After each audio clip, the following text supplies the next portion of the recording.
Was good, y'all. Now, I ain't gonna lie, it's been a little minute since I made one of these little videos. Y'all probably can't tell, cause I've been uploading like crazy recently.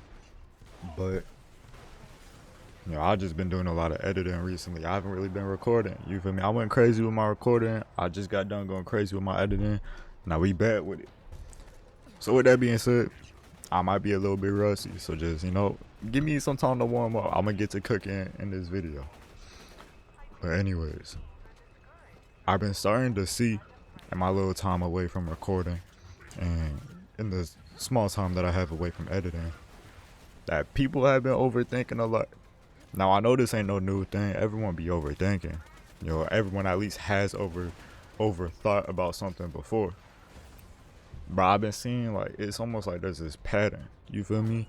And for those of you who aren't already aware, then I hope this video can help make you aware of not just the pattern, but how to break it. You feel me? Now, overthinking, one of the main causes of overthinking is insecurity. Now, a lot of people will sit here and tell you that they're not insecure, and they'll deny that, and that's okay. But the root cause of overthinking is lack of confidence. And whatever that may seem, I'm not saying that you have lack of confidence in yourself, but you have lack of confidence in a desirable outcome from a situation. You feel what I'm saying? So I guess it's really you just insecure about insecure about the bad that could come from something.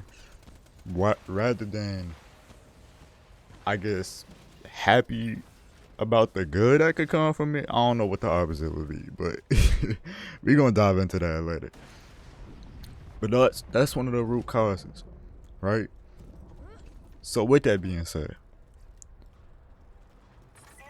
obviously the best answer, or the answer that most people will say, is to build up your confidence to where you have no reason to overthink, right?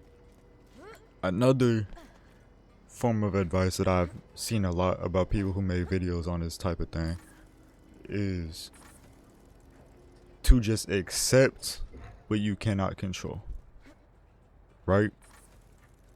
Now I ain't gonna lie, both of them pieces of advice, while they are rinsed and recycled, they are good reminders, at least for someone like myself. And it is pretty decent advice, right? But I want to make this video with a different type of angle that I haven't really seen any videos talk about it. And that's to use overthinking to your advantage. I don't think it's wrong to overthink. The simple principle of overthinking is in a sense the same as overanalyzing. And I don't think that's a bad thing. But I think a lot of us, when we think of overthinking, we think of, thinking about something negative. So from now on, when I say overthinking, picture overanalyzing. That's what I'm going to try to use, right? Now, the reason I'm saying to not think of overthinking when you think about negative stuff, or the reason I'm even switching that in the first place, is because in order to improve or to use overthinking to your advantage, I feel like it's important to learn how to overanalyze the good that could come from a situation. Because as I just said, I don't mean to sound like no broken record, but it's so easy to think on the bad things and overanalyze the bad. But what if you use those same tactics that you use to dive into what could be happening in the what ifs of a situation? Why don't you just flip it from the negative what ifs to the positive what ifs? So in a sense, you still are overthinking, you still are overanalyzing the situation. The difference is the shift of perspective. You are now focused on the positive things within that situation. You feel what I'm saying? Now, an example would be, let's say you have to go perform for something, right? I know a lot of y'all who are probably watching this are probably in school. So let's say my most common used example is a project. Let's say you got a school project you got to do, and you got to present it in front of the class. Now, when you get up in front of that class and you get ready to speak to all these kids that's your age who be judging you and things like that, and the bullies, instead of sitting there and you overthinking, oh, what if I stutter? What if I forget what I'm talking about? What if I mess up? Shift the perspective from that negative state of mind to the good what ifs. So again, for example, what if I could do it? What if I said everything perfectly, even better than I had practiced? What if my best try at presenting was right now? What if this was the time that I experienced the most amount of growth? What if it became so easy right now and I would never have to struggle like this again? To shift our perspectives, I feel like is really the difference between happiness and misery. It's like the difference between night and day.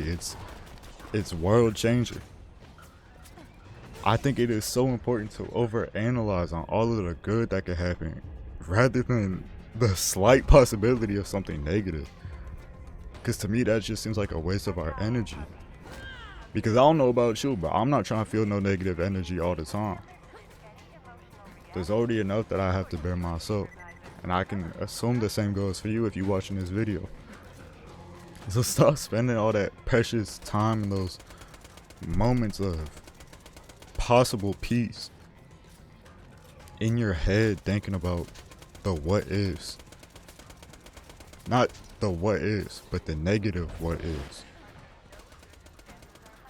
Because overthinking is the act of pondering on what if scenarios.